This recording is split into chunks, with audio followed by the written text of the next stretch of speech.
As we get closer to the February 25th release date for Valve's handheld PC Steam Deck, samples of the device are being sent out to media, and we're getting some new information ahead of the final reviews that will likely be out closer to launch. It seems that for now, outlets can only talk about the hardware itself, and that so far, the device is sounding pretty good.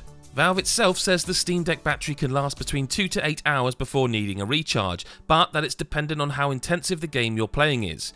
YouTube channels like Gamers Nexus have now extensively tested that hardware and say that the actual minimum for the battery is 87 minutes, with the brightness set to 50%, playing Devil May Cry 5 with an uncapped frame rate and VSync disabled. With slightly lower settings for the same game, VSync enabled and a 60 frames per second cap, however it lasted a full 2 hours.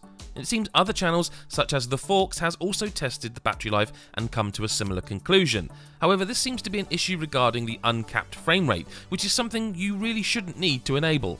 The Steam Deck has a 60Hz display, so there's no reason to uncap the frame rate if there's a 60 frames per second option. Elsewhere, Dead Cells was also tested, and the Steam Deck managed 6 hours of battery life, showing that the less intensive games really do let the device run for hours, though nobody has been able to get the full 8 hours Valve has suggested just yet.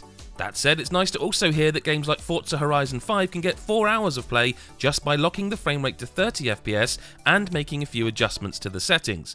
Obviously, as Valve says, the harder you push the device, the shorter the battery life will be, which makes sense. Even then, Gamers Nexus also reports that you can charge the Steam Deck to 80% in 100 minutes. For more on the Steam Deck and for what's new and what's next, head to nme.com.